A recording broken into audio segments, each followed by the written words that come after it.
Nderuar teleshikues, mirë se vini në emisionin Pa Rrotlla, që si zakonisht transmetohet përmes valve të Radio Televizionit Kosovës çdo të martë ora 23:15 dhe me ritransmetim çdo të ejte ora 12:00. General, që ta rumbullaksojmë figurën e Ahmet Krasniqit, a mendon se duke u nis nga takimi i tij në Oslo me Adem Demaçin, ku kanë qenë disa persona të tjerë, në mos gaboj nuk dia ka qenë Xhavit Haliti ajo, por e di që Adem Demaçi ka qenë Shaban Muja, ka qenë Fatmir Zymeri, dhe nga takimet që keni pasur në Tiranë, ka ekzistuar vullneti Ahmet Krasniqit për të bashku Farkun me UÇK-n? Njërë, ku ta përdorim termin fark, do ta përdorim me kujdes. Pse? Për arsye se termi fark konsiderohet sikur ka pas një ushtëri. Në fakt, termi fark ka qenë një shtab në Tiranë, ka pas një repart në Papaj, një magazin në Babin, dy reparte, një në Kolç dhe një në Kalimash, edhe shumë që pare. asnjëherë nuk kanë kalu më shumë se 40 ushtarë në sasi. Njëherë ka kaluar, do më thënë, rreth 100 sa veta në Babin, dhe ajo qendër ka patur për komandant Nejmedin Kastratin. E kam thirrë këtë djalin, ka qenë diku nga, jo diku, po praktikisht rreth o 25 o 26 nëntori i 98-ës, edhe i kam vu kusht. Bile ka ardhë me gjithë atë një oficeri gjatë, që i harroj emrin unë tani. S'ka rëndësi. Jo, i harroj emrin për arsye se s'duhet me i harru, se i kam thirrë, kur kanë ardhë të dy. Nejmedini një djaleri, njom fare, që unë nuk e konceptoja si komandant, sepse më duke i fare djaleria. Shumë komunikativ. Dhe ai oficeri tjetër, i gjatë, rreth 40 vjeçar kështu, shumë i gjatë, kur u prezentuan, ky u prezentu si komandant i Babinës, Nejmedin Kastrati. Kurse ky tjetër u prezentu, tha unë jam komandant i zonës Pashtrikut. I thash ti, komandant i zonës Pashtrikut? Tha po, di bresh. Pse, në kam ishin, pa ullë akoma, në zyrën time. Di bresh, i thash. Pse? Thash, komandant i zonës Pashtrikut e kam atje në front. Nuk është në zyrën time. Ti nuk mund t'jesh komandant i zonës Pashtrikut. Përne ti s'vlen t'jesh në... Jo, po unë tha... Kështu më kanë thonë, djali mirë, nëse donë t'jesh ushtari këti komandantit, ullu, në ku në dilë për jashtë. Jo tha unë rri ushtari këti komandantit, ullu poshtë. Këtë e më po më betën kam, pa ullur, kemi ullur. Pasi e kam marrë informacionin e ti, në këtë biset, të këti Nejmedin Kastratit, thash me gjithë se s'ma mushtë të sunin fare, se ishë shumë i ri, shumë i freskët, shumë i njam, më duke sigur me qenë 20 vjeçar, i thash, djali mirë, ke 3 ditë afat. O ty ish Kosovë, o ti këshja Shqipërie, unë do të arrestoj. Sepse unë 190 djema, sa kishtë aja atje në Babin, nuk mund t'i lë rrugëve, se do në ju. Dhe këtë duhet ta bësh në mënyrë kategorike. Dhe në Kosovë do të shkosh do të ish në lidhje me shtabin e përgjithshëm atje. Jo të më shkosh si që miku ajo e pranverës me Tahir Zem. Sa unë duhet të mendohem. I thash po. Mendohesh. Edhe ka ikur. Të nesërmen ka hin lidhje me mua dhe më ka kërku mjetet për të shkuar. Bile jo në lidhje direkte, se unë nuk i kisha lënë një pikë takimi, kisha një oficer që shërbente, se kanë qenë shumë oficera që kanë pjesë e luftës, një Ismail Pervana, i shefi teknikës divizionit, i dhash numrin e telefonit të shtëpisë atij, që të hynë në kontakt me këtë, edhe nëpërmjet tij të marrë vesh se ç'a bëhet, dhe ai kërkoi mjetet për të lëvizur në drejtimin e Kosovës, të nesër mbrëmë, dhe kërkoj të hynte në Vlahën. Kanë shku mjetet, në udhëheqjen e këtij oficeri që thash, 9 darkës kanë hyrë. Unë i kisha kërkuar atij që s'duhet digja kërkush nga efektivat. Dhe ai ka qenë djalë besnik, e ka mbajtur fjalën, sepse kur kanë shku mjetet është bërë rezistencë, se nuk pranonin me hyrë derisa ka marrë vesh komandanti, dhe njerëzit kanë qenë ca duke rënë krevat, ca duke pushuar, ca duke luajtur, ca duke hangër, sa që kanë qenë të bërë të në repart. Efektiv, ka qenë kretë pa përgatitur. Dhe janë përgatitur për 1 orë gjysmë, pasi kanë mbritur mjetet brenda, domethënë për mua ai tjetër djalë besnik, domethënë e ruajti sekretin e veprimit të tij. Janë vënë njerëzit në mjete, janë kthy, kanë hyrë në Vlahën. Në Vlahën ka shku me efektivat e Kalimashit edhe ky Armando, që tash një djalë i mirë, që e besojshëm unë atë, që e kam dërguar deri në Vlahën të shkoj t'i asiguroj hyrjen Negjit. Bilem ka ardhur keq për Negjibedin Kastratin, kur pas lufte më ka thënë që nuk e respektoj atë Armandon sepse s'erdhi me mua, po u nal në kufi. Po ai deri aty kishte detyrën, nuk e kishte detyrën për të kaluar kufirin. Jam munduar ta sqaroj atë djalin më vonë, e t'i them që ai atë detyrë kishte të siguronte ty që ti ishe mren, po se të bësh ti mren ishte puna jote. Dhe realisht Negji hyri brenda, unë e kisha informuar Bislim Zyrapin ndërkohë që po vjen kjo strukturë, Bislimi hyri në lidhje, mori në drejtim sapo hyri brenda. Dhe unë pastaj shkova në Tiranë pranë familjes. Sapo ky kaloi kufirin, më raportuan që u shkput kontakti, domethënë, u vendos që të janë kufi, unë shkova poshtë në Tiranë pranë familjes. Dhe të nesërmen në drek ka ardhur ke unë Halil Bica. Bile jo ka ardhur, po prej atje 5-60 metrë larg, si hariq bërtiste. Halil qash, Negjin Malishev. Domethënë, po më thoshte që Negji kishte shku në Malishev. O, sa bukur i thash, të lumt, halal. Luje sikur s'dija asgjë. Asnjëherë nuk kërkova që ti them Halil Riga i kishte zgjidhur ti për këtë punë. Më kupton apo jo? Nuk i thash, sinqerisht. Pa halal i thash, dorë, pim kafe, nejtëm, u gëzuam, u kënaqëm të dy, se edhe unë gëzova, realisht. Nuk mund pretendoja unë, sepse unë kisha respekt për Halilin, unë dëshëm ta respektoj deri në fund, deri në maksimum. Fundit ai ishte një lloj si unë, një shqiptar, një njerëz që donte të bënte diçka në mënyrën e tij. Milahim, atë dhe unë nuk e duan gjithë një lloj. Nuk mund ta duan gjithë një lloj, secili e do sipas mënyrës tij. Unë nuk e paraqitoj Halilin. Nuk them se ai s'e ka dashur atë dhe unë. Por realisht ai nuk ka heca ne nga duhet teste. Realisht nuk ka heca ne nga duhet teste. Dhe ne arritëm deri atje sa që përfundimisht në maj të 99-s ne u prishëm fare me Ahmetin. Domethënë shkput marrëdhëniet, jo prishëm. Sepse ai e ktheu rrugën. Din ti që e ktheu rrugën Halili? Jo. E ktheu rrugën Halili. Nga rruga që i kisha vënë unë kur u bë ministër, rruga për Kaun dhe rruga për Tahiri, ai u kthen rrugës për Tahiri. Për atë moment ai nuk kishte më mundësi më u taku me mua. Mirë, vetëm si e spjegon ti që për shembull shteti shqiptar, qeveria shqiptare në atë kohë në krye me Pandeli Majkon? Shiko, ka disa rregulla. Tash edhe i herë. Nuk ishte spektri politik shqiptar, nuk ishte unik në qëndrimet ndaj Kosovës. Fjala vjen. A me se kanë ly... Shteti praktikisht ishte në përkrajë, në mbështetje, në atë mënyrën e vetë, dikush më pak, dikush më shumë, në mbështetje të luftës qëndrimit të Kosovës. Kupton apo jo? Berisha ishte me Bujar Bukoshi. Nuk e donte luftën këtej, e donte vetëm në komandën e Bujarit. Bujari s'kishte ushtar në front, kështu që domethënë kishte një farë, se sikur të ishte edhe Berisha bashkë me këta të tjerë në një blok për ta mbështetur luftën, pa di sa mrekulli do ishte më. Ishte mrekulli pa imagjinueshme, se ai i detyronte. Unë bile ndoshta kam bërë edhe gabime. Unë i kam kërku presidentit, është gjallës që me doni.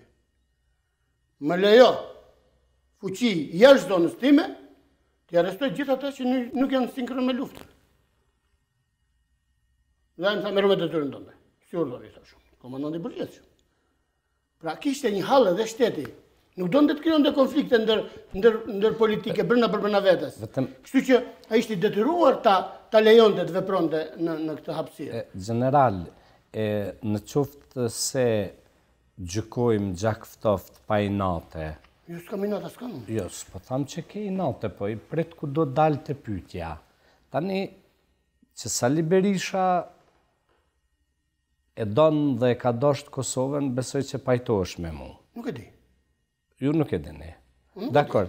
Vetëm, a mund tjetë këtu e përzime çështja e interesave të ndryshme, çështja e parave, se qeveria në ekzil ka pas shumë pare, a? Nuk e di. Nuk paragjykoj. Kupton apo? Nuk paragjykoj. Sepse po të paragjykoj, pastaj bëjmë poshtë. Në fakt, të lutem. Po të paragjykoj bëjmë poshtë. Unë nuk paragjykoj. Unë them, po them vetëm kaq. Sikur spektri politik kishte vepruar në unison, do ishte mrekulli. Se çfarë interesash ka pas, nuk e di. Tani po thonë që edhe Fatos Nanova që ka qenë kryeministër, apo Pandeliu, apo Xhepi, apo tjetri ka pas interesa. Tani po thonë edhe për mua që kam pas interesa. Shiko, këto janë banalitete. Realisht, po të them unë që ka pas interesa ky, apo ai duhet me gjetë dëshmitar. Unë s'kam qenë dëshmitar kur kanë nda parat. Përdesa s'kam qenë aty dhe s'kam njerëz që ti morë të them që ku i keni dëshmitar që u kanë parë. Nuk mund të flasë kështu, se pastaj bjen pozitat këqija. A kalojmë pak të çështja e thyrjes kufire? Më the për ta mbyllur Ahmet Krasniqin dhe besoj se jam koshient me atë që ka thash. Pra, Ahmeti kishte një vizion, Ahmeti kishte një drejtim, mendoj se Ahmeti e donte Kosovën, e donte atë dhe unë vetë, ndjej krenar me qenë shqiptar, pa më gjithë nga budolliqe që dëgjoj unë sot, pa kënësi ka, dhe që kishte dëshirë të ishte në luft, e fakti që ai muaj me 14 shtator më ka thonë që brenda muaj shtator do të vi bashkë me Zekën të këti, kjo ishte do të thotë finalizimi i bashkimit, çka thash nuk e finalizoi Halili. Kështu që për mua është inderuar. Po kalojmë pak të çështja e thyrjes të kufirit. Shumë është shkru, shumë po flitet. Madje besoj që je njoftum ditë e lavdishme epopeja e Kosharës, për shembull. Për herë të parë vetëm si vjet është festuar në patronatin e kryeministrit Thaçi, se mundoheshin disa individ të asaj beteje shumë të lavdishme, spekulonin në opinion, jo është merita ime, jo është merita këti, jo ati. Qa kemë më thonë për betejen? Ke durim të më dëgjosh? Po, absolut. Nëse ke durim të më dëgjosh, unë do të jap një shpjegim shumë të hollësishëm për këtë punë. Për arsye se kemi që themi për te, realisht, thash në fillim bisedës, nëse e kujton që shumë kush mendon se gjërat janë bërë përmendsh. Dhe nuk ka letra të shkruame. Dhe mendon se po thash unë sot, kjo mbetet. Kjo është gabim i rëndë. Dhe pikërisht një gabim të tillë bëri edhe Rustemi. Rustem Berisha, një djalë i mirë që mendoj se u përpoq në kohën e luftës të kryente detyrën e vet. Mendoj që ka pas shumë probleme, shumë trysni, shumë presione, shumë drejtime. Por, veproj, në fundit, veproj. Dhe pas lufte, nuk e di, nën çfarë dirigjimi, apo që ai thoni ju të artit e të kështu këto në çfarë regjizure, ai mori një pozicion shumë interesante. Privatizoj luftën. Privatizoj frontin e Kosharës dhe brigadën 138. A kupton? Por ai ka rrezik, nuk e din pse brigada ka numrin 138. Se renditja brigadave të zonës Dugazhinit. Numrin 138, 134, 135, 133. Janë renditja e brigadave të zonës operative të Dugazhinit. Më kupton apo jo? Rreziket e këta nuk e din. Pse ka këtë numër, dhe nuk ka një numër 360 fjala vjen. Po s'ka mundësi që nuk e din kur ai thotë se ja kanë vu emrin. fjala erdhi, unë po them, sepse ai u tentoi të privatizoj luftën, e kupton, gaboi Rom djali. Se kush ja këshilloi këtë unë, nuk e di. Por ai gaboi. Në vitin 2001, kur është bërë 2 vjetori, në Gjakov për herë të parë dhe të fundit, që unë s'jam ftuar më në për vjetor, dhe nuk jam ftuar pikërisht për këto arsye. Nëse as mu së më ftojnë, po s'ka rëndësi e Jo, punë. jo, nuk jam ftuar sepse unë u konfliktova, bile unë kisha përgatitur një fjalë me shkrim që unë e kam edhe një ditë do të botohet edhe në libër publicistike timi, që është mbledhur, po sistemohet materiali. Unë mbajta qëndrimin që duhej, por kur dëgjova Rustemin duke folur dhe kur dëgjova që kërkush nuk po i kundërvihej, salla duartrokiste. Për duartrokitje na jemi. Jo, se ka shumë rëndësi duartrokitja. Unë mendova se kur dalun në tribun, do të fishklejnë. jo do më fishklejnë, do më gjojnë me këpucë. Më kupton? Por, thash, po më gjojtin, le të më gjojnë. Unë do të them atë që e kam shkruar sepse kjo është ajo që ka ndodhur. Fakti ndodhi ndryshe. Kur unë dola, me mzi përfundova fjalën nga duartrokitjet dhe prohoritjet e masës. Atëherë kuptova unë që salla ishte mbushur me ish luftar, që e dinin të vërtetën. Si është e vërteta sipas jush për Kosharen? Duke patur përvojën e Tajir Zemës, që na u kriju gjithaj konflikt, gjithaj problematik që na dha mrapsht. Nuk donim më që ta krijoshin përvoja të tilla. Dhe u konsultuam me shokët, shtabi përgjithshëm, që atje duhej një djalë jonë i fortë, që të jepte drejtimin atyre parti që të mos na ndodhte më një konflikt i tillë. Dhe u përzgjodhe Nasim Haradinaj, si një djalë shumë dinamik, i cili u mendua se duke hyrë në atë repart, mund të ndikonte që djemt të shkonin në luftë. Sepse ka një detaj që unë nuk dua ta ashtu. Unë kam qenë komandant i divizionit Kukësit. Dhe të betohem, nuk kam bërë as një minutë stërvitje me efektivat e mi, as me oficer, as me ushtar.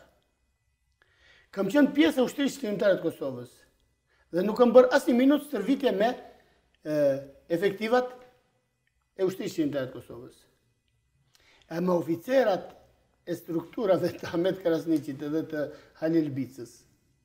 Kam zhvillu 6 ditë stërvitje personalisht trajnim, me qenë se ishin të liruar nga vitet 90 ata, dhe mos kishin humur shprehit funksionale, profesionale, kam bërë 6 ditë personalisht trajnim me ta, kanë qenë mbi rreth 40 oficera në Kalimash, vetëm për t'ju freskuar njohurit që të shkonin në front. Po të shkretet, me gjithë se unë i hargjova 6 ditë me ta, nuk shkonin në front. Se di pse. Dhe asë se kam ide se nga shkuan pasi mbaruan. Kam bile edhe ambasadorin e Shqipërisë në Kroaci, general Plum Qazimin, që atëherë ishte kolonel, dhe nga dëshira për ta njohur sa më afër gjendjen, ka qenë gjithë kohën në sallë i ulur atje bashkë me ata oficera për ta ndjekur situatën, se edhe për të ndjekur ligjëratat e mia me ata oficera. Me donja, ai ishte i shtabit përgjithshëm në atë kohë, vinte i njifte gjendjen, inspekton të gjendjen në atë kohë. Jo, nuk ishte shef shtabi, ishte oficer atje, shefi një sektori atje në shtab përgjithshëm. Dhe ai mund të kallëzoj shumë mirë se si kanë ndodhur këto punë Plumi. E ke atje në Zagreb. Raci në Zagreb. Mirë, edhe dhe ta thash këtë, se ishte dëshira e madhe që këta të shkonin në front. Fronti kishte shumë nevojë për këta. Në këtë kuadër u pa që edhe atje ishin grupuar një grup oficerash në Papaj. Dhe këta oficera duhet të shkonin në front. Atëherë qysh me komuniku nga një, nuk komunikoj. Me komuniku me repartin, ne nuk mundin rrinim në atë repart. Duj një njeri fuqishëm që të përqonte vullnetin e luftës në këtë repart dhe ky u përzgjodh nga shtabi përgjithshëm Nasim Haradinaj që të futej në repart. Dhe ai shkoi dhe për mua ka kryer detyrën në mënyrë më të jashtëzakonshme, më të shkëlqyer. Mas takosh, diku nga janari, ai dha siguri që këta janë mirë dhe kanë dëshirë të luftojnë për atë dhënë vetë. Me datën 3 shkurt, unë kam shku në Papaj. Vetë. Ka qenë të rabor, si do zdo dhe vetë. Kam shku në Papaj mas dite. I kam takuar gjithë oficerët, Më kanë pritur me ata ceremonialitetet. Jo, rështime, po do më thënë mbërën aty në salë. Jemi ullur. Aty kom njohur për herë të parë Agim Ramadani. Sepse Agimi u përzgjodh si oficeri që do të më shpjegonte mua situatën për njohjen që kishin këtë grup oficerash në hartë. Një hartë të varur aty. Dhe Agimi u përzgjodh që të më jepte mua informacion. Ishte edhe si tip shef shtabi i këtij reparti, domethënë Rustemi ishte komandant, ky ishte si shef shtabi. Ka dalë një djalim pret me i mjekat holl, shumë simpatik, me një terminologji të mrekullueshme, me një zhdërvjellësi dhe aftësi të shkëlqyer. Më ka bërë një briefing moreti Milej Mzeka, që po të them sinqerisht, më ka kënaqur. Po më ka kënaqur, më ka zgjeru gjoksin. Dhe po them nëse ai do ishte sot, për moshën e vetë, unë mendoj se në tërë shqiptare nuk o kishte oficer si ai të aftë. Shumë i aftë, shumë dinamik, shumë i fuqishëm. Më ka dhënë shpjegime, e kam dashur me gjithë shpirt që nga ai moment atë djalë. Dhe ka bërë punë shumë të mëdha. Për asaj dite ne kemi patur marrëdhënie të përditshme edhe të shumë përditshme bashkë. Që nuk i di kush. I di ai që i ka marrë me vete, i di edhe unë. Po ka një dëshmitar. Dhe dini kush është dëshmitar? Është telefoni i Agimit satelitor dhe telefoni im satelitor. I imi o kanë i regjistruar në Norvegji. E ka pas në pronësi Esat Kadria prej Deqani. Ai ka pagu paret e ati telefoni. E ta Agimin nuk e di kush e ka. Ai që do në ta di, le të shkoj të shikoj sa herë në ditë kanë komunikuar prej të reshkurti këta dy telefona njëri me tjetrin. Numrat di. Dhe ta shkoj, kjo është një ide, ekziston edhe për këtë punë, një dëshmitar. A më kupton? Kështu që ne kemi komunikuar shumë. Agimi ishte mjeshtër i përgjimit radiofonik. Ushtarak.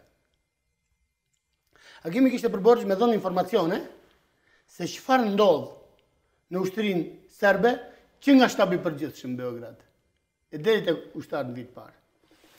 Kishte për detyrë me ta bë panoramën në mënyrë më të jashtëzakonshme.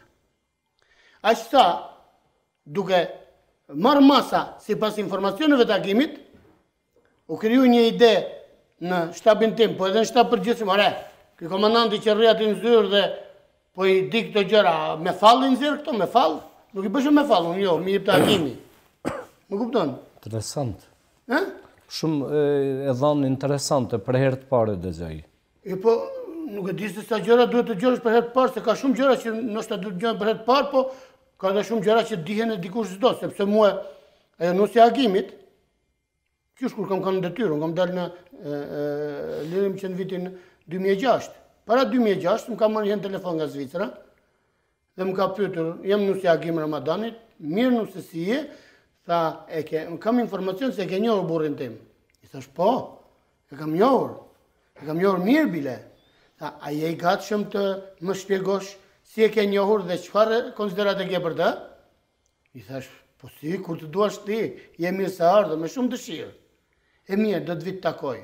Po e shkreta akoma s'ka ardhur, se nuk e lanë të vinte. Nuk kupton apo jo? Më kanë kaluar 7-8 vjet dhe s'ka ardhur akoma. Kjo është puna tënde, nuk më intereson. Po ai Agimi ka qenë djalë i mirë. Ai Agimi ka qenë oficer i mirë, ai Agimi ka bërë shërbime kolosale dhe ajo që është më interesante. Asnjë informacion i Agimit prej datës 4 shkurt e deri në datën 11 kur u vraj, prill, nuk ka dalë blof. Çfarë ka thonë, ka dalë si ka thonë. Edhe nëse ka thonë, ka menduar kjo pas nesër në filan vend, ka ndodhur ashtu siç ka thënë Agimi.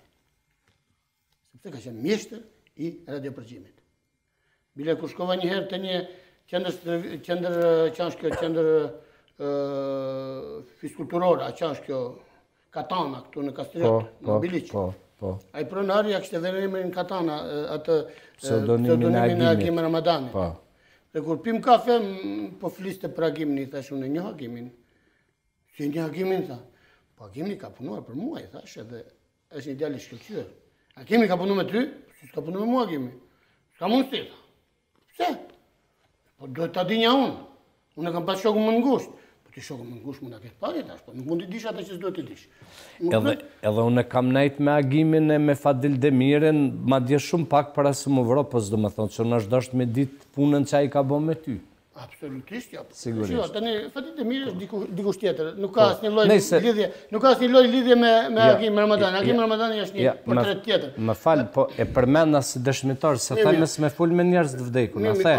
Po që puna për të mbajtur me hatur unë mbaj Fadilin që është gjallë, nuk mbaj Agimin që ka vrarë. Jo, por problemi është ta përmenda vetëm si dëshmi që edhe unë e kam njoft Agimin, po shumë njerëz po spekulojnë. Tjetër është bashkëpunosh me Agim Ramadanin, e tjetër është nifësh me të... Bashkëpunu, Agimi ka bashkëpunu me mund. E po në regull, për këte... Të tjerë nuk e di që a thonë. Kush do me e ditë, thash, ka një dëshmitar. Ta kalzova dëshmitar. Edhe telefonat e ju i kanë qenë të përgjumë pa merak prej shërbimeve të uja. Po registrimet janë bërë. Le shkojnë më në faturat të bërë, faturat të bisedimeve, se janë të zgjidhur të probleme. Shkojnë më të tjetë.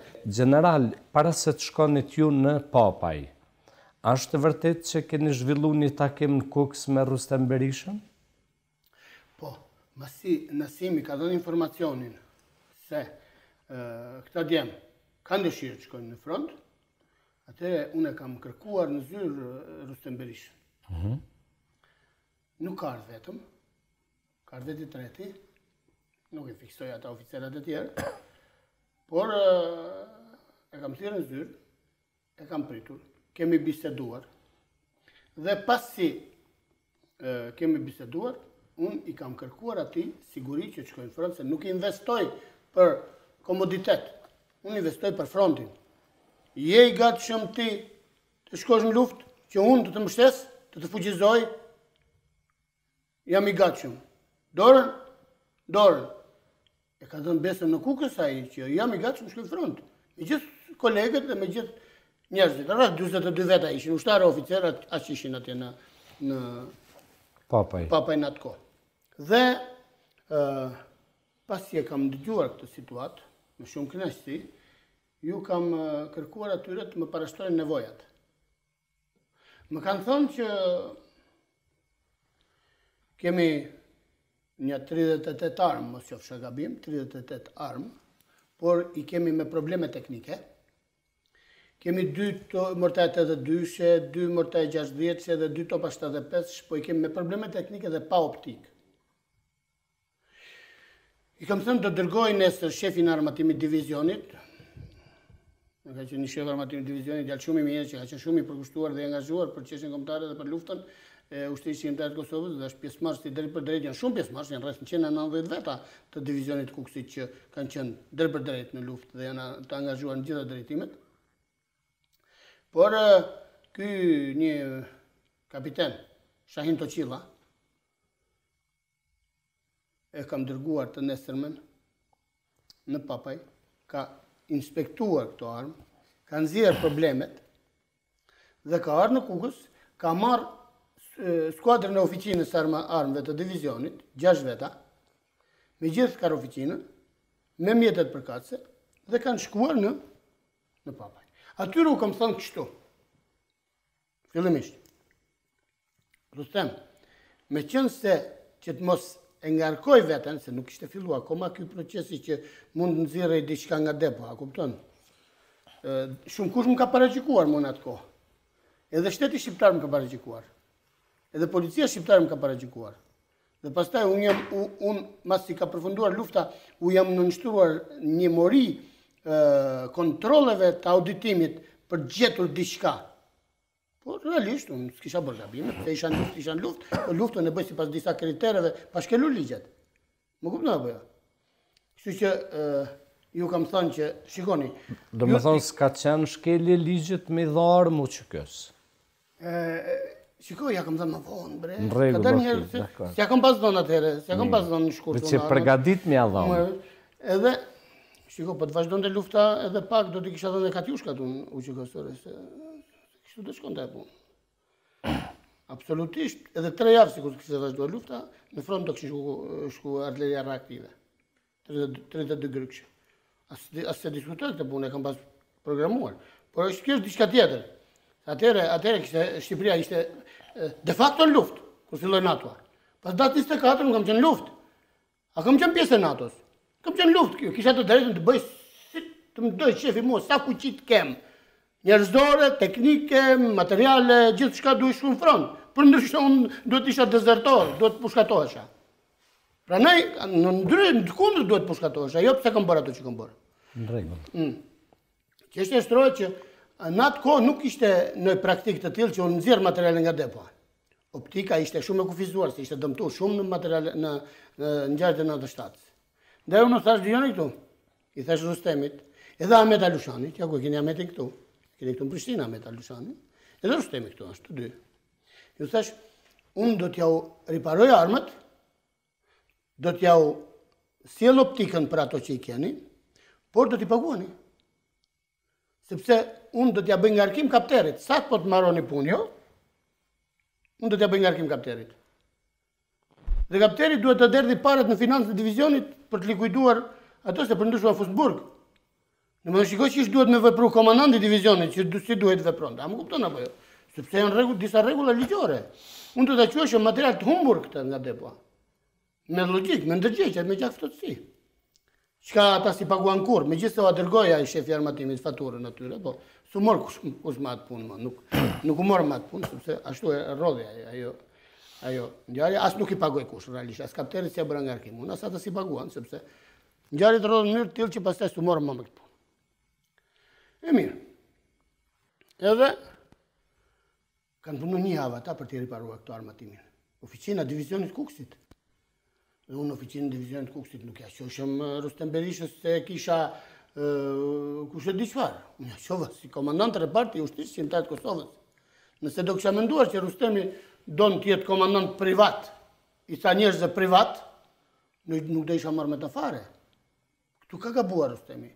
Pra ne i them Rustemit, edhe ke librim që botën 2005-ën, pas luftës Rustemi ka disa hije që duhet t'i sqaroj. Është shkruar atje. Jo pa qëllim është shkruar ky rresht atje në atë libër. Për këtë problem. Mirë, veç atje ke thonë me rrotlla, këtu po fol pa rrotlla. A mirë. Po. Mirë. Prandaj të kanë këtu me sqaru këto çështje. Edhe Se madje del këto ditë një matrapaz në mediat Kosovës edhe jep një verzion krejt tjetër, dhe me thonë të luftës të Kosharës, të luftës brenda e tjera. Po s'do merremi me te. Po. Nuk e di. Dhe, shiko, më sot shqetëson nga këto, se kur po dëgjoj disa që po flasin, unë mu po më duket se s'jam konë në Shqipëri fare, në atë kohë, as digjo se ka ndodhur luftë këtu. Sinqerisht ta them, kur po dëgjoj. Edhe kur po shoh disa tjerë që, nuk e di, mirë, s'ka rëndësi kjo punë. Çështja shtrohet që pas këtij momenti, u mor vendimi që ky repart të fuqizohej për të futur në front. Akoma nuk ishte menduar se do të thehej kazerma e Kosharës. Jo, se do të godiste NATO-a. Ishte përpara kjo punë. Sigurisht. Përpara. Kështu që tashmë ekipi ynë ishte kthyer nga Rambujeja. Njerëzit ishin kthyer në detyra, ishin stabilizuar ata tronditjet e momenteve kur ekipi ishte në Rambuje, se nuk e di sa keni parasysh që ka patur ta lëkundet i tërmetet lehta në atë periudhë kur ekipi ishte në Rambuje, se ndoshta dikush mendoj që ata tani janë burgosur atje dhe nuk kthehen më dhe dikush tjetër mund të bënte si ti donte qefi, domethënë, këto janë gjëra që i mbartin kohët në proces dhe ishte stabilizuar situata. Kështu që akoma kishte një farë hezitimi për të vazhduar në atë drejtim, sidoqoftë me këmbguljen e Nasim Haradinajt, intensive, dhe atje tani gjithë shkuan aq shumë djem, se atje u bën ja 70 veta, po që shkonin mbas Nasimit këto tani. Fjala vjen tani janë shumë djem që kanë rënë dëshmor atje që kanë shkuar në front mas kësaj periudhe. Gjemal Fetahu për shembull ka shkuar mas kësaj periudhe, një djalë kolloz që vërtet ja vlente ta kishe pranë vetes. Një djalë tjetër, një djalë i dobët që më dhimbse të sot, një që i thonin Çeçen ata. Nuk as sot e kësaj dite se di emrin e vërtet se si e ka. Milazim. e shumë emra të tjerë, domethënë që i fiksoj unë Milazimovra, po ashtu.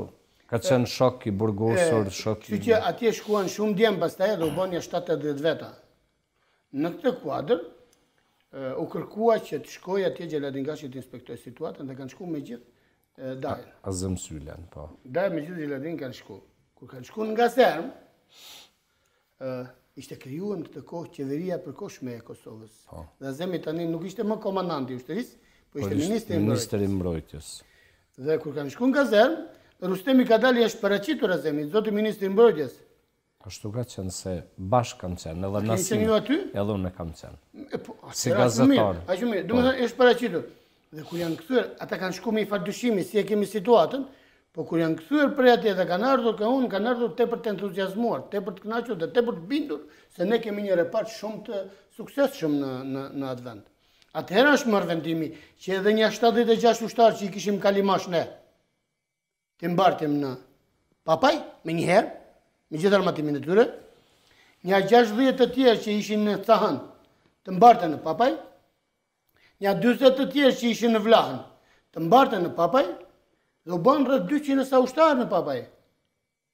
Po përgatitej tani terreni që në kuadër të atij plani që kishte stabilit përgjithshëm për atë operacionin Shigjeta, të fillonte lufta në frontin e parë, se ishte caktuar lufta në në këtë operacion, fronti i parë do ishte Kosharja, fronti i dytë do ishte Pashtriku, unë kam qenë kundër këtij fronti, se kam kërkuar që fronti i dytë të ishte Kallabaku, te nga zona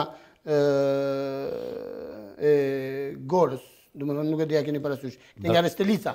Ka Dragashi. Ka Dragashi me dal mbi Prizren, duke marrë edhe krahun e Koritnikut mbi lugin e Drinit, a kupton? E dile nga sipër kështu, dilte direkt në këtë zonat me popullsi serbe, si e kanë këto të Brezovicës, a më kupton? Edhe e kapte komplet nga zonën, ishte shumë simpatike. Mirë, po shtabi përgjithshëm kërkoi që nëse do të kishte një front të tretë, ai mund të ishte i tretë, kurse i dytë duhet të ishte Pashtriku.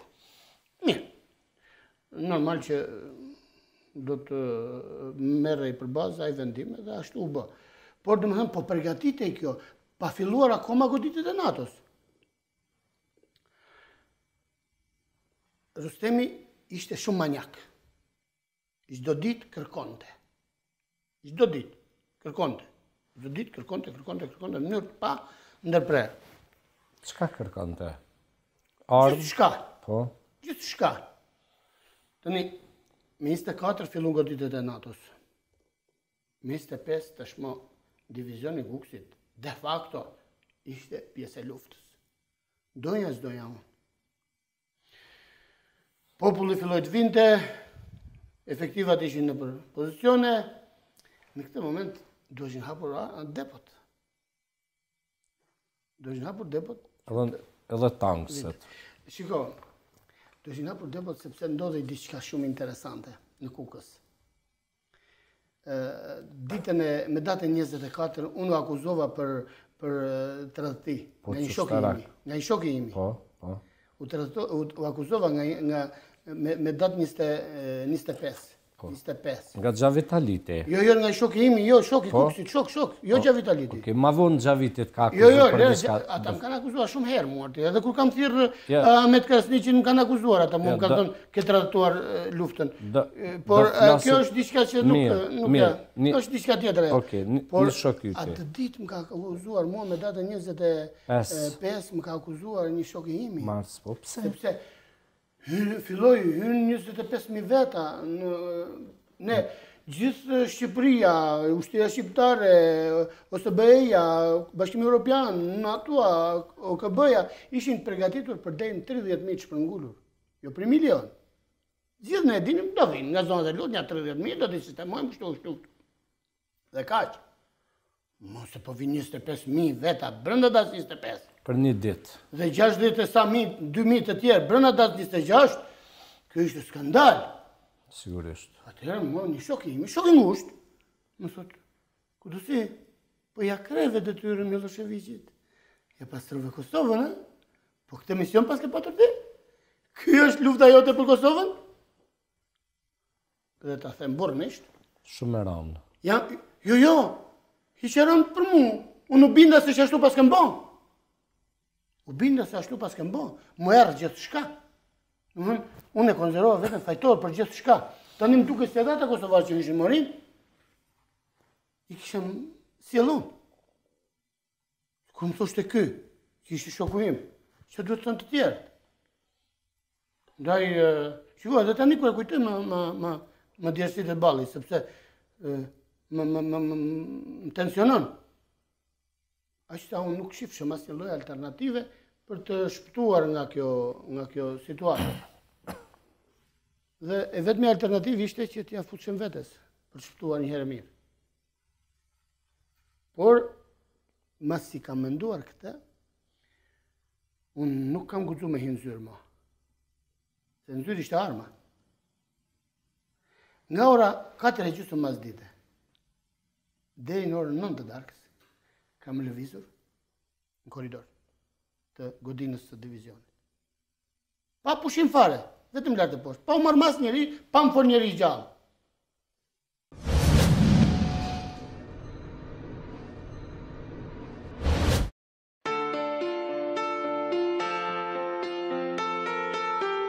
Qandra për mjekësi fizikale dhe rehabilitim banja Nëna Naile në Klokot është më e madhja dhe më moderne në rajon. Kombinimi njësër faktorësh si klima, uji termomineral që buron pranë banjës me rrjedhje të natyrshme, ushqimi organik,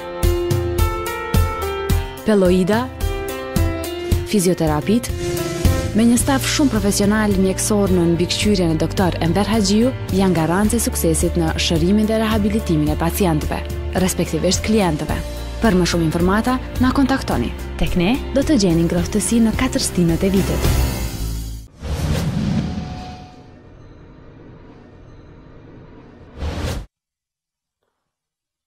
Në orën 9 jam kujtuar se një djalë i Prizrenit më kishte kërkuar që t'i stërvitim një 25 djemë që i kishte ajë se do në me shku në luft me ta. Por kjo kishte ndodhur diku nga data 17 mars. Unë e kështë harruar të punë. Situatat ishin rrjedhë në mënyrë të tillë që shumë dinamike e kështë harruar kërkesën atje dhe as kështë ardhur më. Ky djalë ishte Ruzdi Saramati. Një veprimtar i hershëm, bashkëpunëtor edhe i shefave, domethënë njifte Azemi, njifte Gjaviti, që unë i kisha pyetur me kohë këta se çfarë është, edhe më patë sqaruar që është djalë i mirë, është i vendosur, është punëtor i mirë, por që në momentin e caktuar është rebel, dhe ashtu doli. Në momentin e caktuar rebelonte ai, se ashtu kishte natyrën ai, nuk del njeriu nga natyra vet. Dhe unë kisha kujdes që të mos rebelonte ai, gjatë gjithë kohës e kisha mbajtur në aktivitet, por të mos rebelonte, sepse isha i sigurt që ai nuk. Unë ja di për ne këtë djali që pa erdhi me datën 17 tek unë, sepse në moment nga ora 9 e darkës atë ditë, kur unë isha gjithçka terr, më duk sikur a dielli. Kur u kujtova për këtë të Ruzdi Saramati dhe tërgova më njëherë një oficer të ma gjetë ma bjerë Ruzdiun aty. E ai për fatin tim me gjeti brenda një gjysmore, 9:30 ka ardhur ke unë, darkës, në 21:30 si i thotë. Nuk e kam lënë me hip për shkallë, që kam pritur këtë shkallëve, por ai ka ne një 3 shkallë në poshtë, se duron të shpirti për të takuar e për të pyetur rajësie. I kam Ruzdi, i ke ata 25 ushtarët që më ke thënë se duhet me i stërvit? Se mendova me që u mbush qyteti me njerëz tani, i ka lëshu edhe aja ta, dhe u prish gjithçka. Tha, i kam. Thash, ku janë? Tha, i kam poshtë.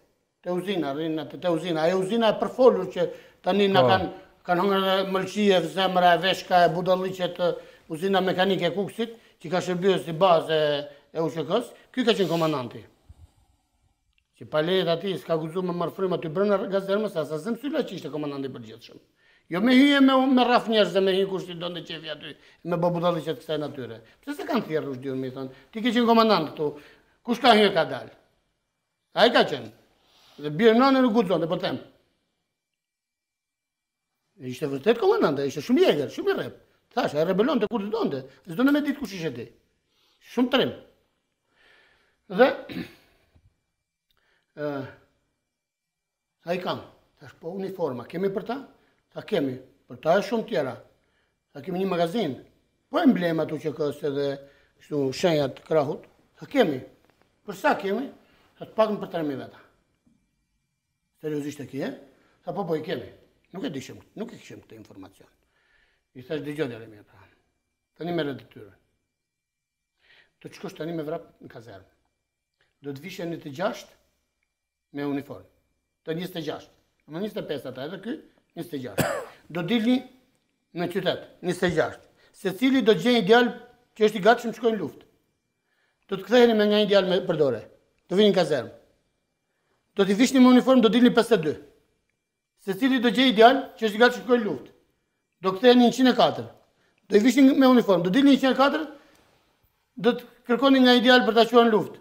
Do të ktheheni 208. Domthon, ky duhet të jetë rregulli i mobilizimit të njerëzve dhe i veshjes me uniformë. Rushdiju ishte shumë korrekt në atë punë, sigurisht ta. Një të kthej prapë nga shkallët. Ik. Thira shefin e policisë ushtarake. Dhe i thash tani merre gjithë policinë ushtarake, din qytet. Ju dua gjithë natën në kamp. Vini re ku çifni djem të UÇK-s, mos i pengoni, mos i ndaloni, mos lejoni të ngacmoj njeri, por mos lejoni edhe ata të konfliktohen me njeri.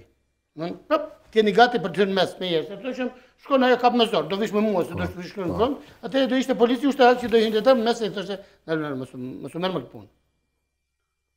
Edhe ikën ata, dhe tani unë isha në pritje të situatave se si do zhvilloheshin. Rrishëm nga ora 1 vjen ai shefi i policisë, një major, Arif Mata, një djalë shumë i spikatur. Thotë, general, thotë, po mu është qyteti me ushtar të UÇK-s, më. Thash, unë kam thënë ty numër ushtarët, apo shif mos konfliktohet njeri. Ju sa po mu është, thash, Igor, shkon detyra atje, ik! Doli ai, në orën 5 mëngjesit, vjen prap. Thotë, mu është qyteti plot. Shkon detyri, thash, kaq është detyra jote. Në ora 10 hipa makinës mbrapa në perde që të mos dihej, sepse pas 10 marsit unë s'kam komunikuar, as me median, as me qytetarët, as me popull, as kërkush nuk e ka ditur as njerëz se ku jam. Me mediat ka pak, po? Jo, nga mas 10 marsit, jo, para 10 marsit, po. E mas 10 marsit si me taku bashk? Jo. Ta kujtoj unë. Ama mos më ke konsideru media. Nuk e di, nuk e di, po jo, kështu me konferenca shtypi mas 10 marsit, bravo, po. Nuk kam bëu unë kur, se kam shkëput kontaktin. Ajo është vërtet, bëra pak shako, digresion. Jo, kam seriozisht, nuk e di, nështë mund t'jetë e vërtet, nuk e di. Jo, nuk ka e vërtet, po që unë Nasimi kemi ardhë në zyrën ta aja. Ajo, këto e qështet luftës. Mirë, okej, vazhdoj. Tjetër pun ajo është. Musë më ke fut në grupin e mediave. Jo, unë kam qenë për cilë si Nasimit. Është tjetër problem ajo. Vini sa e dojnë, është tjetër problem ajo. Unë flasë të vish si gazetar me mikrofonin, mas 10 marsit unë s'kam pritur njeri. S'kem bo bashka as intervista, as foto... Unë me datën... As fotografia... Me datën 22 qërshor, 23 qërshor, bile kam bo kontakt në parë me median, mas si ka dalë Serbi fundit nga Kosova. Shumë e vërtet. Dhe... U bo mobilizimi, do thot, jashtë zakonshëm. Në ora 10 dola unë me makinë në poshtë perdeve, bëj një gjiro Chevroleti rrotull në për qytet, vetëm për ta parë me sytë e mi, që ishte mush qyteti me popull, data 26 i bërin 100.000 veta në Kuksa, kupton? Vetëm për ta parë me sytë e mi se qysh ishte gjendja. Dhe realisht u knasha, u ktheva, shkova në për detyra ku kisha me shku. Në darkë të datës 27 tani, unë në bordë divizionin, nuk e di që isha duke biseduar me një 2 oficera, një makinë, atje se është si zbritja ajo rruga për këtë divizioni atëherë, se të ne është bë autostrada, ka ndryshu. Një makinë, me shpejtësi shumë madhe vjen aty edhe ndale bum për para portës. Kush zbret Rushdiu? Saramati. Mi po, Rushdiu ishte deri mram, i kishte flokë deri këtu. E kishte mjekrën deri këtu. Ishte një person krejt tjetër. Sot ishte qetur kare. S'kishte mjekrë më. Ishte veshur me uniform, me rryp, me qandë në krah. Thoshe ka mbaru 4 akademi, shketi 7 klasë shkollë ka bëj, s'ka. Po mushe menë se ka mbaru 4 akademi. Shiko, në luft duhet zemër, shkolla vjen mrapa zemrës. Po s'pa të zemër me pas 60 akademi nuk vlen fare, se në luft duhet me pas gjakun e trash, a din ti apo se din? Zemër dhe diçka tjetër. Gjakun e trash, minajm, shiko, nuk duhet me i po fajtor njerëzit se kanë gjakun të hollë, se nuk është në dorë të tyne ta kenë gjakun të trash, a kupton? Na në Kosovë nuk e themi zemër, në luft duhet me pas diçka tjetër. Mirë, se që shë thu ti e di unë që shë thu ti, po problemi është që realisht luftari duhet me pas gjakun e trash, për ndryshe nuk shkon dot në front. Shiko, mund të kemi dëshirë edhe unë e te me shku në front tani. Kemi dhe kalash në dorë, dhe marrëm një vendim tani këtu në tavolinë që do të shkojmë në front. Mirë po, në momentin që ngrihemi në kom, ti ke gjakun të trash, ty të gjakun kokë, trurin zetë, menja ke lufta. Vazhdon rrugën. Unë e kam të hollë, më mikën direkt. Truri ftohet, kam në zehen, kalashi duke të arush, hidh kalashin, futja vrapit. Ndryshon drejtimi, është qështë gjaku, kjo nuk e kemi ndorë vetë. Kështu që asë njerë nuk mund. Po këtë djali e kishte gjakun të trash, dhe ishte bo oficer si me pas 4 akademi, jo sigur me qenë me 7 klasë shkollë. Kur nalët si atje, ky hyni me vrapu, nalët si atje, dhe një të shtri hapin, thosh e ti, ky tani është në një ceremoni ushtarake, nivellit më të lartë. Bap, ma dorën këtu, edhe vjen aty për para. Zoti general, të raportoj, se Rushdi Saramati kanë rresht tani 1000 ushtarë. Me thonë të drejtë, në milahim.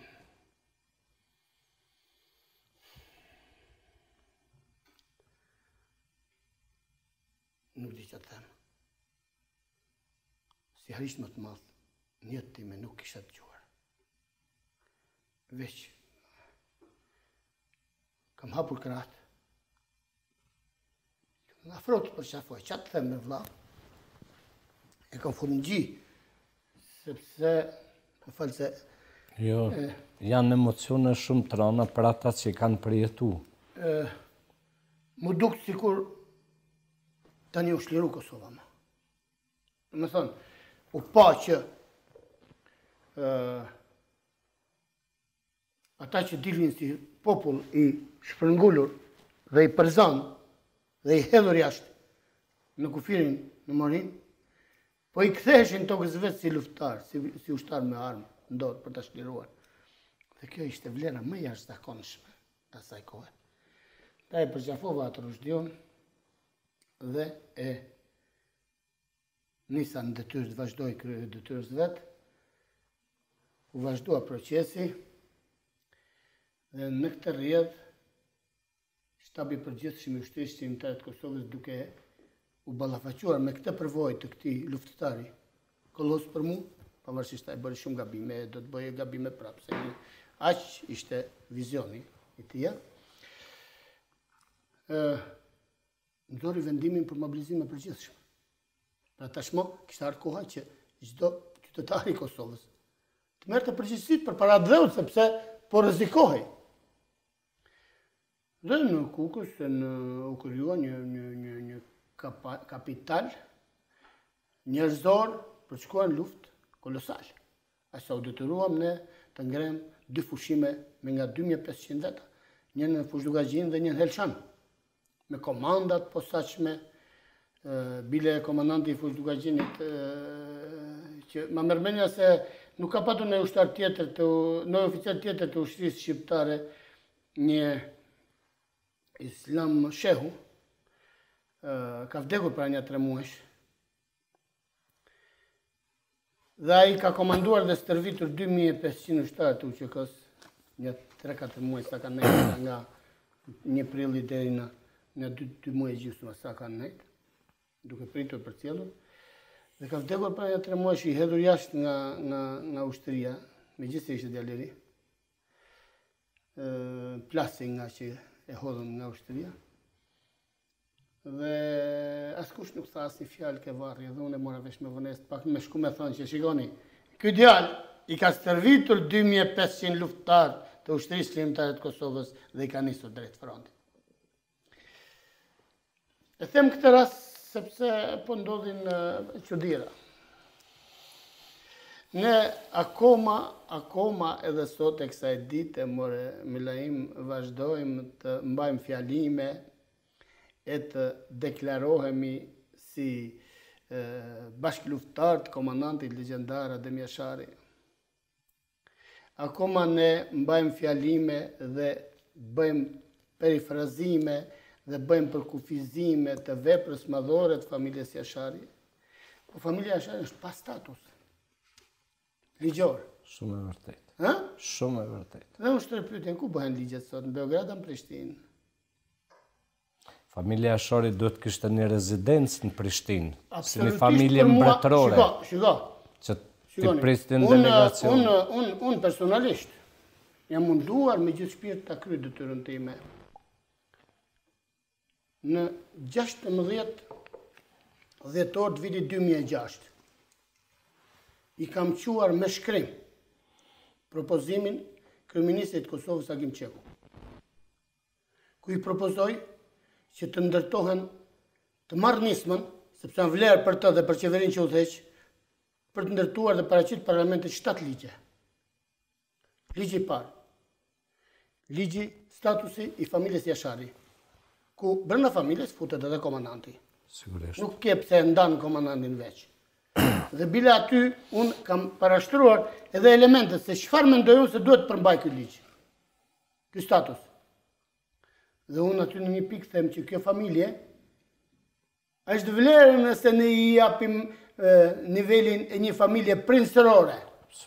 Që kur të bëj debat politika ajo thot daluni pak, pa hajde pak t'ju pyes si e keni hallin. Që kur ketë një konflikt atje edhe në midis komunave, e thot pa hajde pak, pse e keni prish kufirin? A më kupton apo jo? Të kishte një status të tillë, ajo vlera jonë kombëtare, nëse duam të kemi vlerë kombëtare. Unë e kam thonë në një shkrim timin. Ky është ligji i parë. Tu jemi 100% dakord.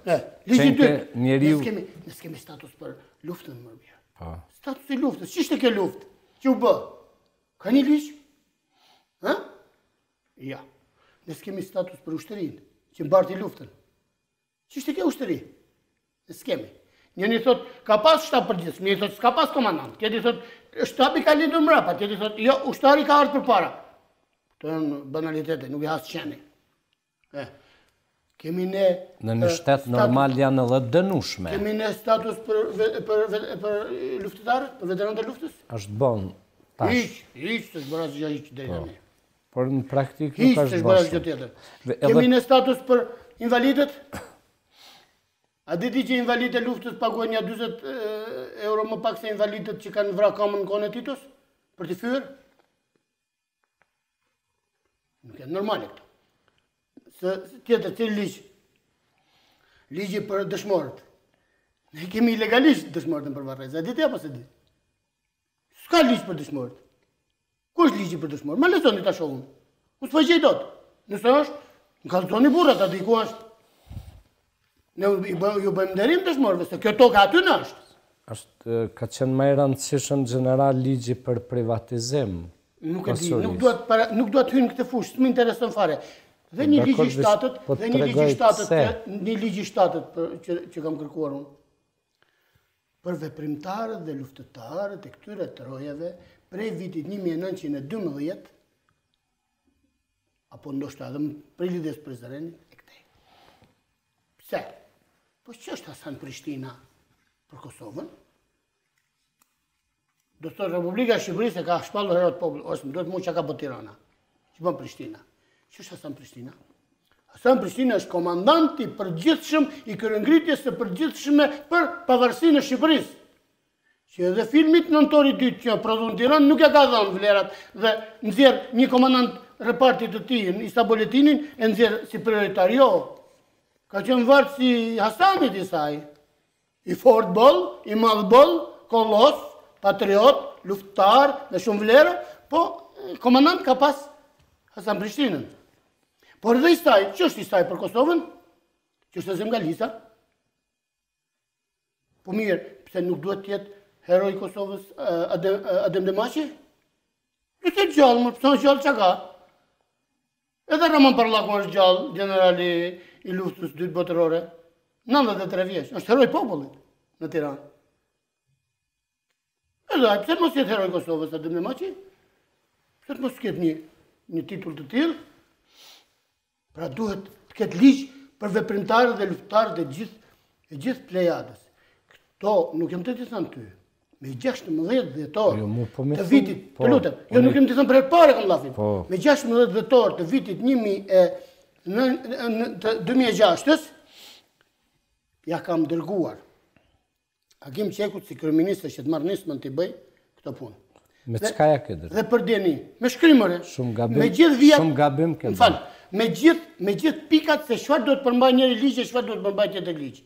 Më kupton, ja kam dërguar. E dyta, e treta, m'fal. E dyta, ja kam dërguar. Për djeni, m'fal ta marrë. Për djeni, ku ja kam dërguar për djeni, ta dish, ti pse mos ta dish? Hashim Thashet. Mirë, po. Një minutë. Cilët ka kthy përgjigje me shkrim? Të lutem, prit bërë të kallëzoj unë. Hashim Thashet. Po, asnjë s'kan kthy përgjigje. Ramush Haradinat. Po. Kol Berishës, kryetar parlamenti. Po. Veton Surrojt. Suleman Selimit.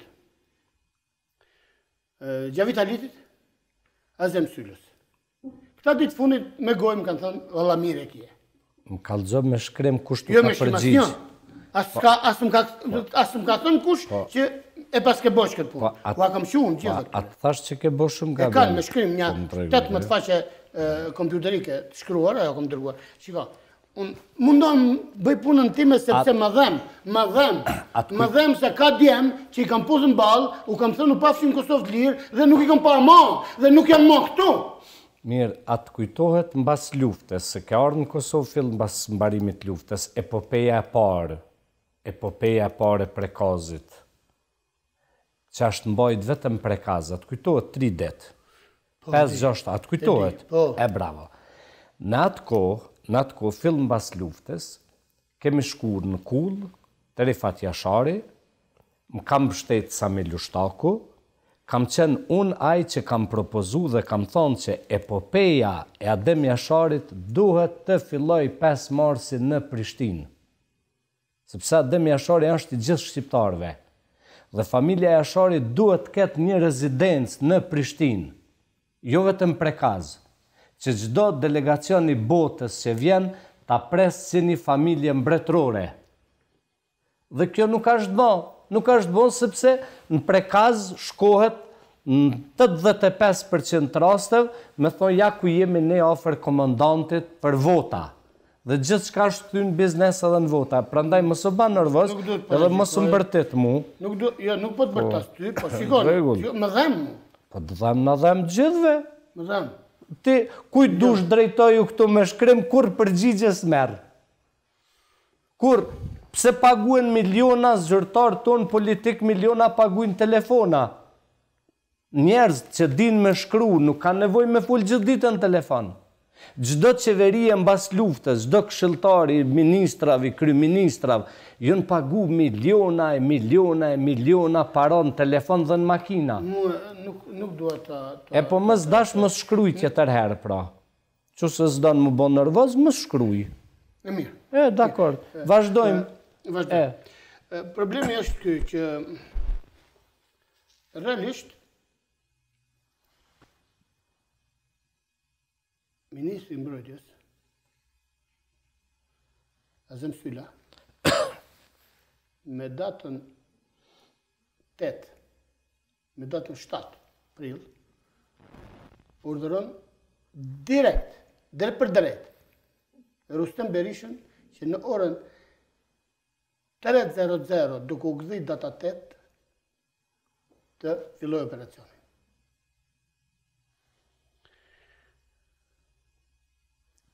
Duat, e kemi thënë, ta themi drejt, po vëlla. Ta di edhe Rustemi, po ta marrë vesh sot Rustemi.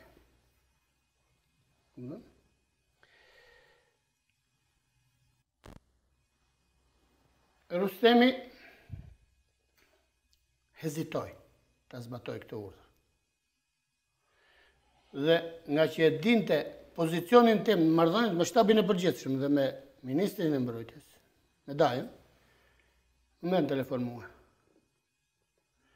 Dhe më thot, ka marrë këtë urdhër. I thash zbatoje. Më mungojnë disa paketa individuale mjekësore për ushtarët. Shiko, fronti Koshares ka qenë fronti më klasik, tamam si një ushtri klasike e një niveli shumë të lartë. Nuk ka lënë Rustemit mungoj as edhe një kopës, as edhe një gjelpar. Edhe gjelpar në ka pas me gjithë pe ushtarin kapele. Deri këtu ka shkuar, a kupton apo jo? Dhe tani na doli se duhet kishte edhe paketa individuale, jo mjekësore, sa ata i kishin, po kështu infektive, kundër kimike. Gasmoska. Jo, ato e kishin. Jo, ndo paketa, vogla që thyhet ajo shishja dhe prapet ajo, që të mos krijojnë plagë në lëkurë nga helmet që hedh armiku, a kupton? Edhe këta e kërkon. Sa të mungojnë një 200, nuk e di, si di shifrat tani. I thash, po për këtë duhet ta shtyjmë urdhrin 24 orë. Po duhet ta shtyjmë 24 orë, deshëm mja boj qefin e Rustemit. I thash, mirë do të kthej përgjigje unë.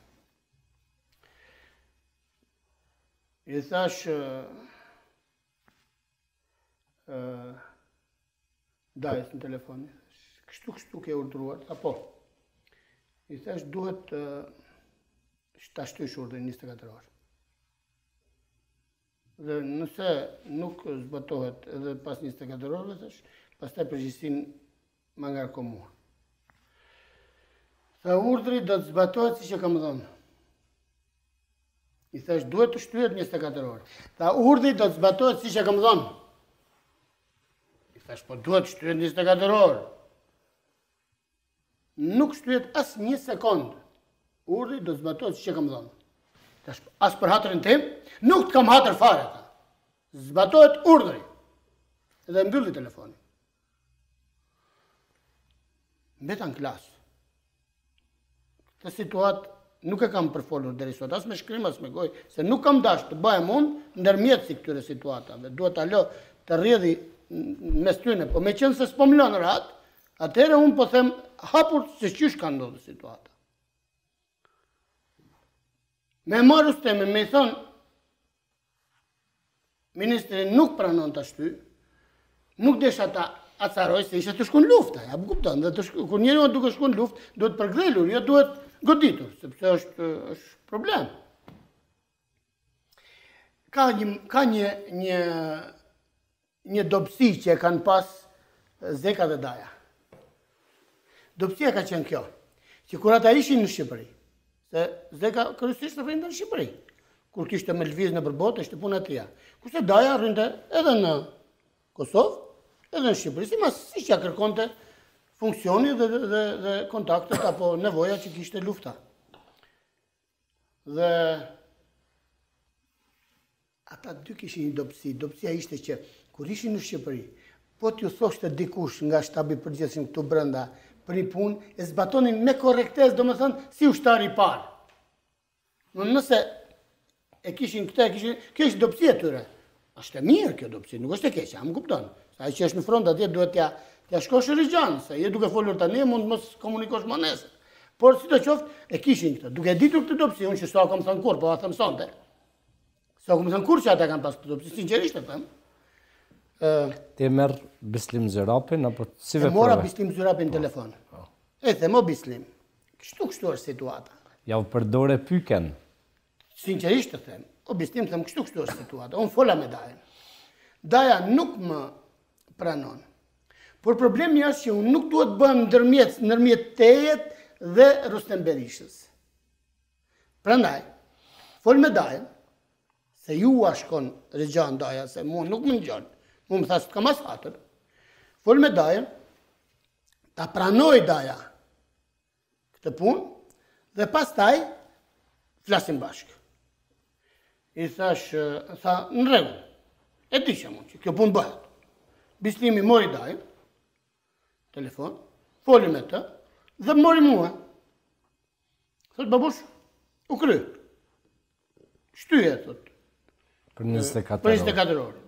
I thash, jo, Bislim, nuk do ta bëjmë kështu. Si do ta bëjmë? I thash, tani ti e more miratimin, mbaje, do t'i them Rustemit që nuk e gjeta Dajën. A kupton, për të harruar qetësinë Rustemit, po njëkohësisht për të mos u bërë ndërmjetës unë. Do t'i them Rustemit që nuk e gjeta Dajën. Do t'i them Rustemit të hynë telefon me ty, se mos ke ndonjë numër tjetër ti që e gjen Dajën. Dhe ti mos i kthe përgjigje me njëherë. Merë pak më vonë dhe i thu Rustemit, po, shtyje operacioni. Që ta morë vesh Rustemit se funksionojnë institucionet. Edhe, pikësh kështu ka ndodhur. Edhe ke folën cilësinë të shefit shtabit. Kjo lloj loje që është bërë, thash edhe herë, po e them për herë parë u detyrova, kam pas në plan mos më thonë se ti jam gjallë. Të lloj ndërmjetësimi, ndërhyrje. Kam pas në plan më thonë se ti jam gjallë sepse nuk kam dash, por nuk po më lan. Dhe tani kur s'të lan, detyrohesh me hyrë deri këtu. Rustemit i kam thonë, o Rustem, unë i kam raportet e tua me shkrim dore, një ditë do t'ja shes faksimilet unë, me firmën e tia, se ka qenë detyruar me më raportu me shkrim për problemet. Dhe nuk është mirë me lujt me luftën, se ka letrat, thash që në fillim, një letër është, dhe praktikisht në rastin konkret, janë raportet me shkrim të Rustemit, me shkrim dore, jo me, se s'ka pas kompjuter atëhere. Dhe i kam unë ata. Pra janë disa gjëra që nuk pranohen. Pastaj, Rustemi me 38 veta u bë komandant i 2000 luftarëve. Kuj mori ata 2000 luftarë? Të armatosur me armë më moderne. Pra të dëfullin. Fuqishëm. Kuj mori? I kemi të incizume. Jo, po janë djemët. është Alushala. Nuk e di a njihni Alushalën. Shumë me këkan. Me mustaqe. Alushala, me mustaqe. Agron Haradinaj. Një veprimtar i devotshëm, një luftar që ka bërë vepra madhore, domethënë, në vjet e frontit e përtej frontit e ku ka mundur, pa pushuar, s'na tas ditë. Agron Haradinaj. Po. Ke Gramoz Kelmendin. Po, Gramoze. Ke Besnikun, Hysen Dreshen. Ke Haki Drenicën. Jo, më ngatërë me Haki Drenicën. Për një djemë që kanë... Këtë Qekun. Vlanë Skënderit. Rifatin. Rifat Qekun. Kjo pesësha.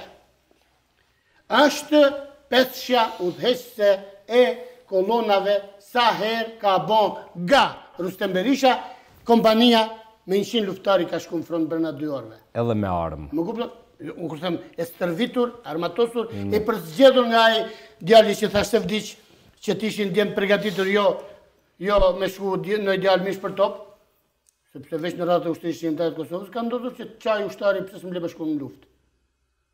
Unë nuk i kam panë luftarët tanë duke thyer disiplinën, veç kur ka dash me shku në luftë me çdo kush ka dalë për rreshtë, o do më shonin luftë, o unë do vras veten.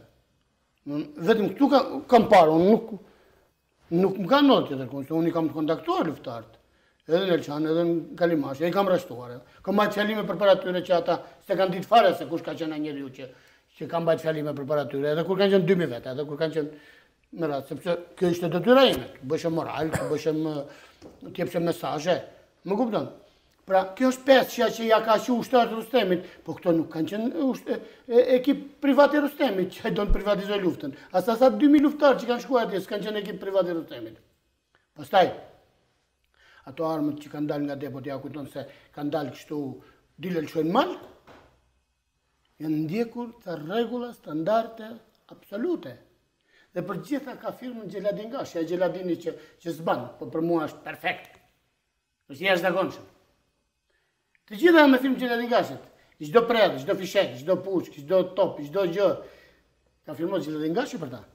A kujtoni se nuk ka dokumenta për këto?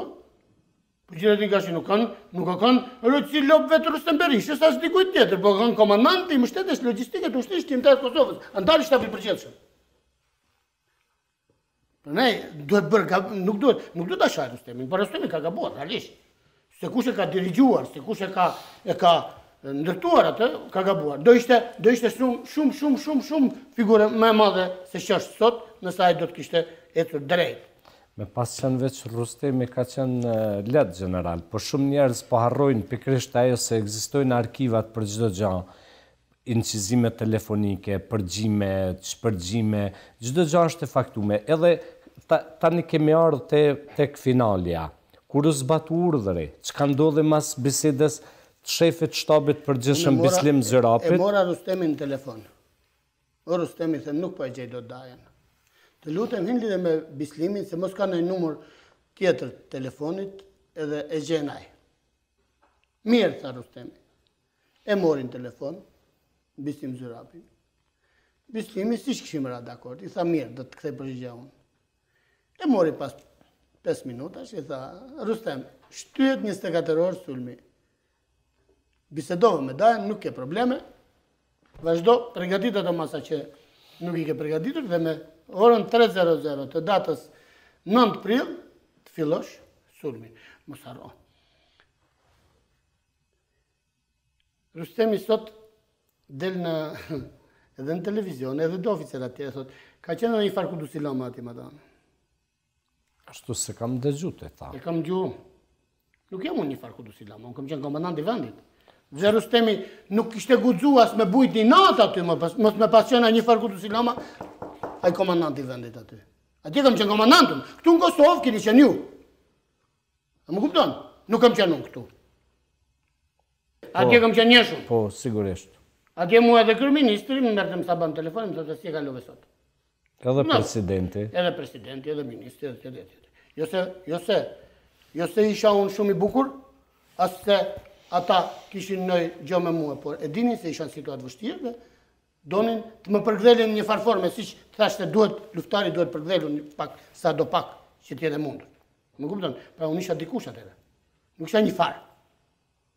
Atë një farë, kush ta doj, le ta fus në xhep. Se çka kam qenë unë atje, kush e doj, dviti tregoj unë. Unë sinqerisht nuk e kam dëgjuar në deklaratë. Emi s'ka rëndësi.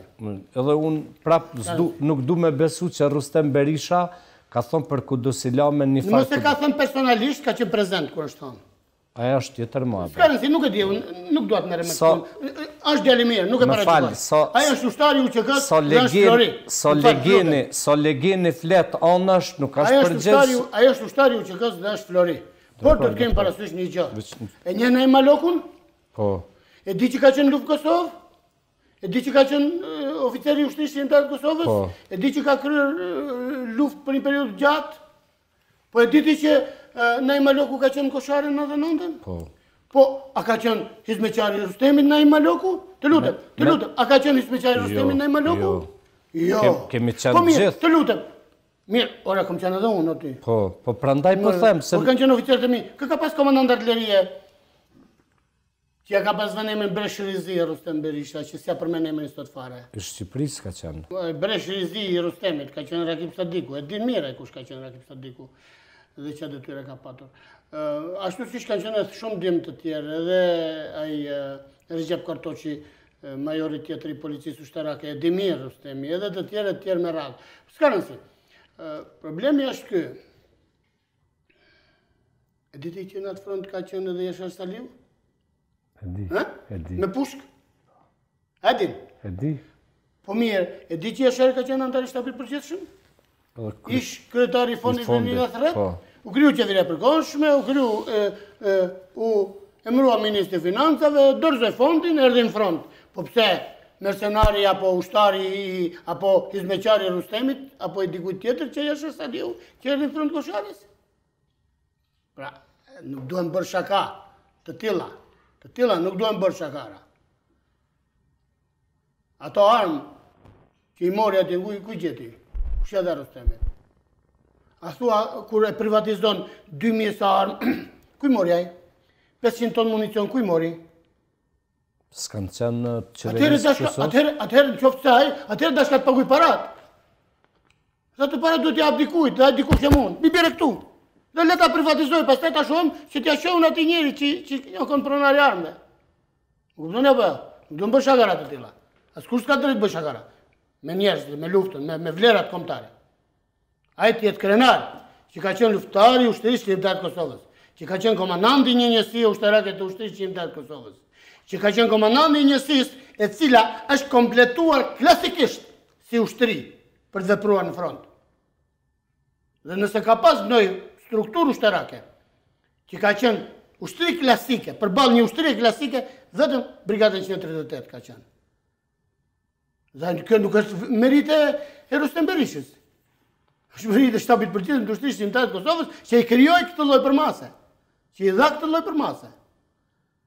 Prandaj nuk duhet bërë gabim. Nuk ja mohojmë vlerat, nuk ja mohojmë luftën, nuk ja mohojmë përkushtimin, nuk ja mohojmë, po unë kam qenë në gjitha llogorat e luftës të asaj brigade. E di mirë Rustemin. Po s'kam shku si zbeqari Rustemit. Më kupton apo? Pra janë disa gjëra. Edhe ti ke qenë duket. Duket që po. Duket që po. Po pse zbeqari Rustemit e di? Jo. Ti ke qenë luftari atë u tan. Luftar s'kam qenë veç gazetar. Dëgjoj, të lutem. Luftëtar është edhe ai që ka mbledhur para në Zeland 3, se atje janë caktu pozicioni. Në Zeland 3, ti caktohesh, grumbullosh para t'ja bjesh luftës që të hanë ata ushtar. Vllajim, për të rrequr një këmbë duhen 10 gishta. Ti realisht ke qenë te gishti i parë, pavarësisht se ke pas pushkë. Përderisa ke qenë aty te ushtari dhe ndoshta nganjëherë ke dalë para transhes për ta filmuar ushtarin kështu. Vetëm du të thamë diçka se di që ky lajm ka më të gëzu. Krejt çka po flet ti me gojë. Unë i kam dikun 200 orë filmime për betejën e Kosharës. I kam gjithë ata oficerë, edhe ai që ka vdekë, që thej që si ka fol askush te varri, e kam të incizuar. Vjen mirë. Të gjithë ushtarët e tu, oficerët e tu, komandantat e togeve, ato topat e mëdhaj që ti ke dhënë, ke leju, mos gaboj tash kanë qenë 120 mm. Topi më i madh sa ka qenë? 122 mm. 122 mm. Edhe 30 km. 30 km. Vjeror, jo toksor. Të lutem, e kam incizuar, ai ka qenë sekret ushtarak i ushtrisë shqiptare dhe ai ka qenë topi i ushtrisë shqiptare të Kosovës. Dakor, ti e ke dhënë personalisht, po drejtohem me ti. Dëgjom diçka në Radio Lidhje, në përgjimet e serbëve, kur kanë gjujt ushtarët me atë top, serbët kanë thonë po na sulmon NATO-ja. Po dihet. A është vërtet? Shiko, edhe ai top, edhe mortaj 160-she janë përdorur pikërisht që të imitohen goditjet e NATO-s.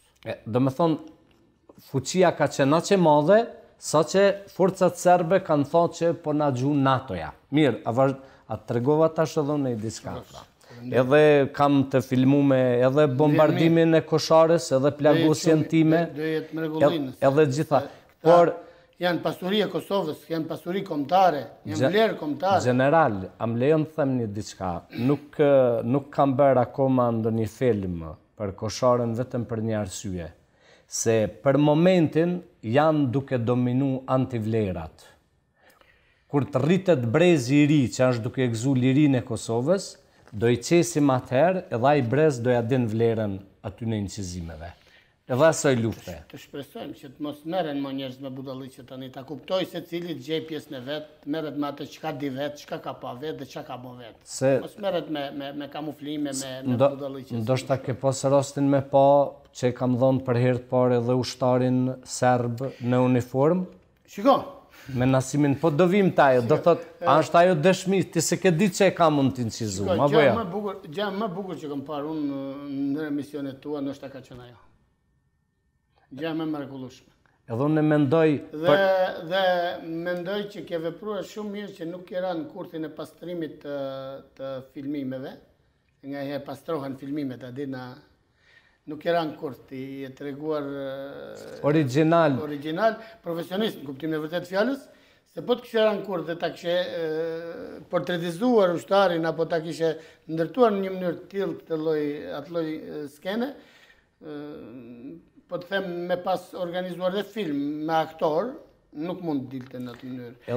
Realisht, unë atë ushtare kom pa për herë para ditë, nuk e kisha parë. Megjithëse unë i kom organizuar të gjitha veprimet. Edhe skena më e bukur ka qenë kur një komandant i UÇK-s, Nasim Haradinaj, flan një gjumë aq të thellë në kohën që unë zhvilloj intervistën me një njeri që kishte dhunu gra shqiptare, që kishte vrarë civil në Lubeniq.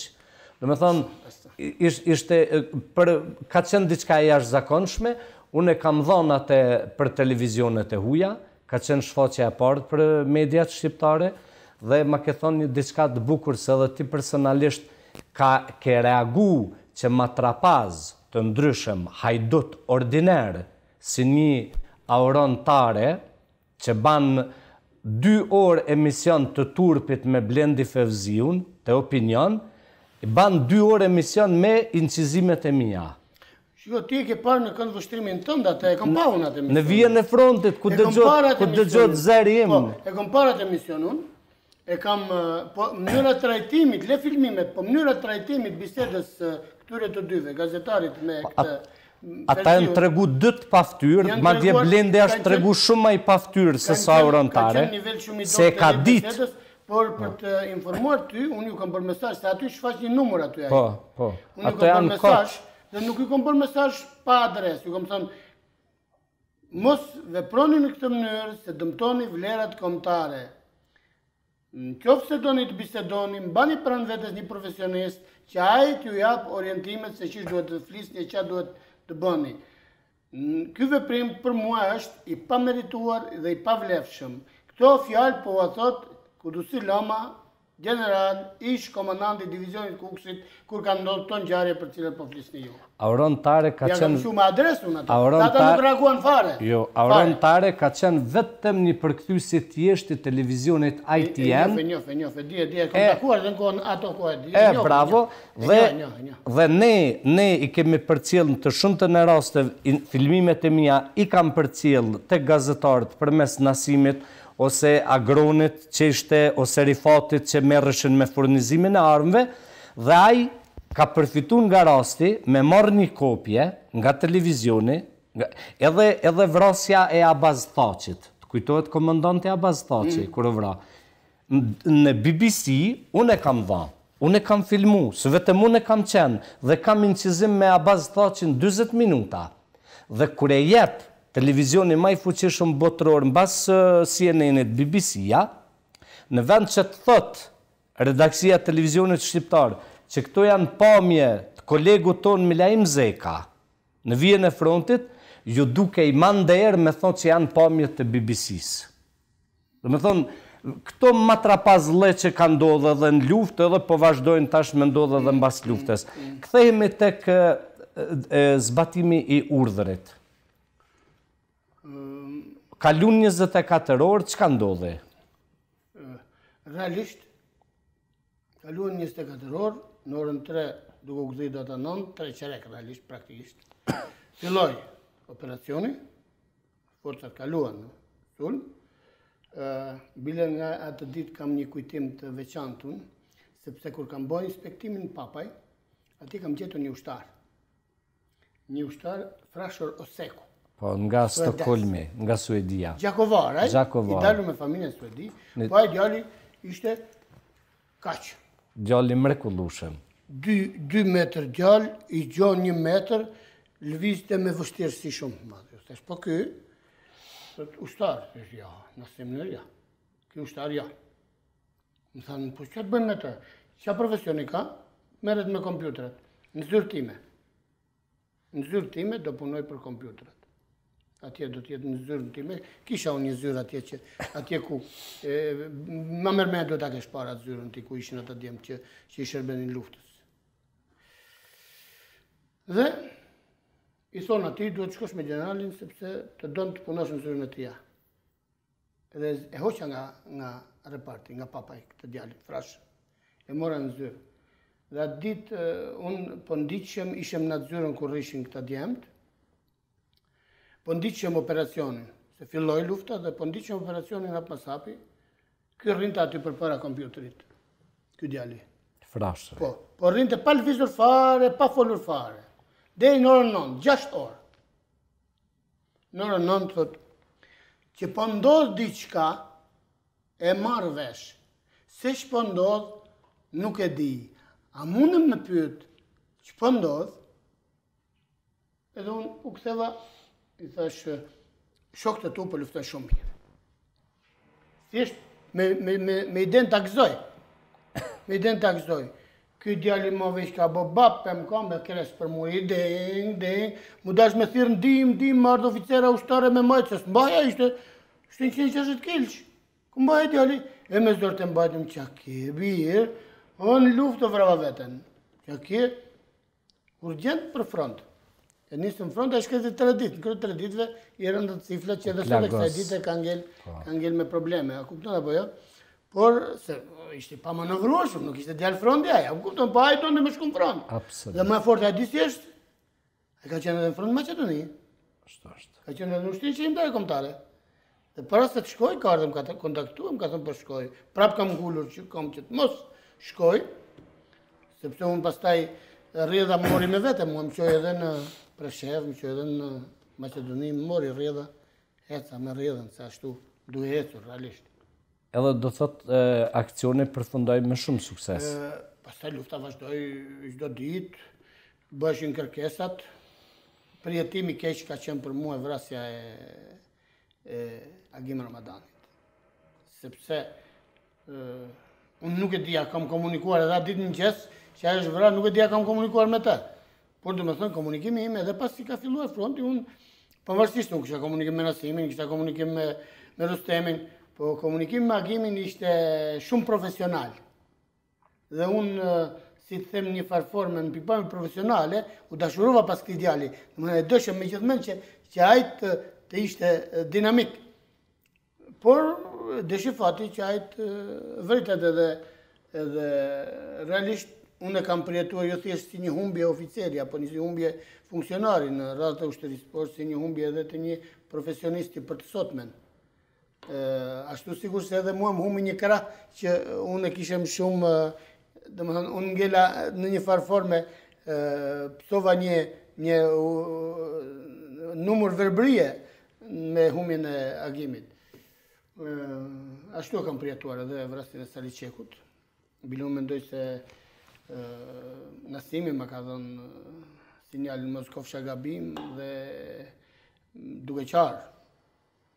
Nasimi fliste shumë mirë për Saliu, fliste vërtet shumë mirë. Unë nuk e maj men, a jam takuar, e kam takuar atë ditë që kam qenë atje në repart me ta, që kam kontaktuar, e kam takuar, ndoshta, jo ndoshta, po e kam takuar, se aty ishin gjithë oficerët, po aty unë nuk kam bërë evident tani, a kupton. Edhe Agimi që mu fiksua se bëri ato briefingun aty. Kështu që nuk e di, por Nasimi fliste me shumë konsiderat, me shumë një djalë i vendosur, një djalë me parime, një djalë me dëshirë për të arritur sukses e rezultat, që ka ishte dhimbje. Por mendoj që edhe shumë luftari janë vrarë në Koshare, sepse janë vrarë rreth 170 veta. Një sasi e madhe luftash për aq front, a kupton? Me që në vrarë aq shumë njerëz në gjithë frontet e ushtrisë shqiptare të Kosovës, nuk do ishin 2000 dëshmorë, do ishin ndoshta edhe 8000. Janë vrarë shumë, për aq pak kohë në aq front. Kështu që ndoshta shumë gjëra mund të ishin organizuar edhe më mirë. Kjo është diçka thjesht profesionale që unë vras mendjen tani vetë duke ndjerë presionin e asaj që ka ndodhur atje.